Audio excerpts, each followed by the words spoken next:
जय श्री राम दोस्तों, राधे राधे। मैं आपके लिए एक और वीडियो लेके हाजिर हूँ। मिथिला पंचांग के अनुसार हर साल अश्विन मास के कृष्ण पक्ष की अष्टमी तिथि को मास जीवित पुत्रिका का जीमतवाहन या जितिया का व्रत रखा जाता है। जीवित पुत्रिका व्रत को जितिया और जीमोवाहक व्रत के नाम से भी जानते हैं। इस व्रत की शुरुआत नहाए खाए से होती है और माताएं अपनी संतान की लंबी उम्र, सुख समृद्धि और स्वस्थ उत्पन्न जीवन के लिए इस व्रत को निर्जल उपवास रख कर रखती है। मान्यताओं के अनुसार संतान के लिए रखा यह व्रत किसी भी बुरी स्थिति में संतान की रक्षा करता है और सबसे कठिन व्रतों में से एक माना जाता है। इस व्रत को मुख्यतः उत्तर प्रदेश, बिहार, झारखंड, पश्चिम बंगाल जैसे अनेक राज्यों में रखा जाता है। संतान प्राप्ति की कामना से भी इस व्रत को रखा जा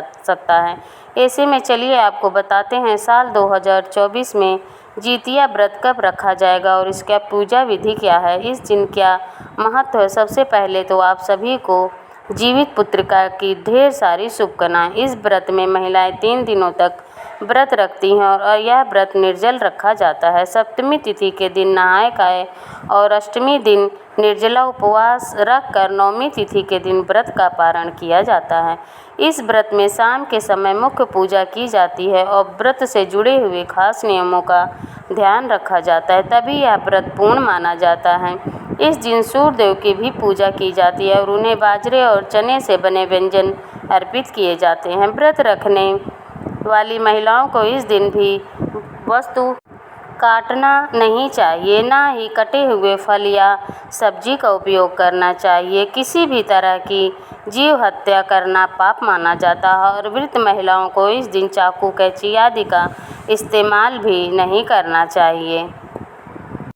इस व्रत को रखने से पहले नोनी का साग खाने की भी परंपरा। ऐसा कहा जाता है कि नोनी के साग में कैल्शियम और आयरन भरपूर मात्रा में पाया जाता है, जिसके कारण वृद्ध में शरीर में जो पोषक तत्व होते हैं उनकी कमी नहीं होती है।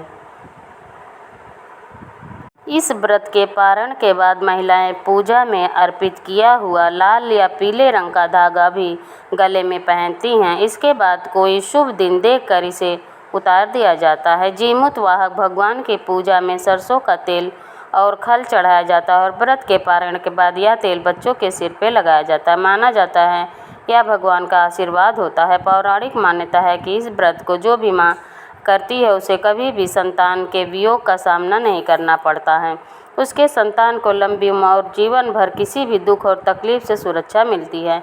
इस दिन गंधर्व राजकुमार जीमूतवाहक जी की पूजा की जाती है। महाभारत युद्ध के समय अपने पिता की मृत्यु के बाद अश्वत्थामा बहुत नाराज हुए और क्रोध में वह पांडवों के शिविर में घुस गए। शिविर के अंदर उस समय 5 लोग सो रहे थे। अश्वत्थामा को लगा कि वह लोग पांडव हैं और अपने पिता की मृत्यु का बदला लेने के लिए उन्होंने उन 5 को मार डाला। दरअसल वह द्रौपदी जी की 5 संतानें थी। इस बात की सूचना जब अर्जुन को मिली तो उन्होंने अश्वत्थामा को बंदी बनाकर उनकी दिव्य मणि छीन ली। अब अश्वत्थामा को और अधिक क्रोध आ गया और उन्होंने बदला लेने के लिए मन्यु की पत्नी उत्तरा के गर्भ में पल रहे गर्भ को ही नष्ट कर डाला। भगवान श्री कृष्ण ने तब अपने सभी पुण्य का फल उत्तरा की उस अजन्मी संतान को देकर उसे फिर से जीवित कर दिया। मारकर पुनः जीवित होने के कारण इस बच्चे के नाम जीवित पुत्रिका रखा गया और इसे जीवित पुत्री का व्रत रखने की मान्यता है कि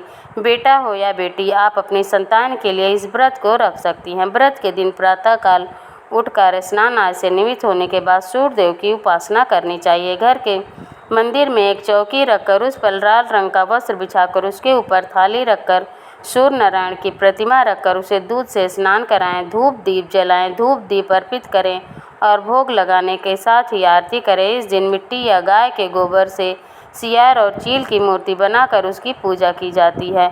कुश से बनी हुई जीमूतवाहक भगवान की पूजा की जाती है। उन्हें धूप, अक्षत, पुष्प अर्पित किए जाते हैं। व्रत की कथा पढ़ने और सुनने के साथ ही सबसे अंत में आरती करके क्षमा याचना की जाती है। अगले दिन व्रत का पारण करने के बाद ज़रूरतमंद लोगों को दान दिया जाता है। इस साल 2024 में नहाए खाए सितंबर मंगलवार को दिन निर्जला व्रत रखा जाएगा। 25 सितंबर बुधवार को दिन जितिया व्रत का पारण होगा। 26 सितंबर दिन गुरुवार पारण 26 सितंबर गुरुवार के दिन किया जाएगा। अष्टमी तिथि प्रारंभ होगी 24 सितंबर मंगलवार दोपहर 12:04 से और 25 सितंबर बुधवार दोपहर 12:01 पर तिथि समाप्त होगी।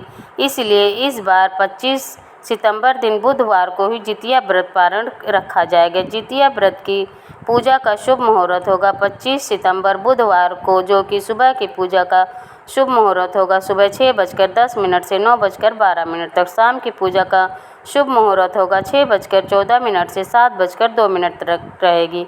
नवमी तिथि प्रारंभ होगी 25 सितंबर बुधवार को दोपहर 12:01 से और 26 सितंबर को गुरुवार को दोपहर 12:02 पर तिथि समाप्त होगी।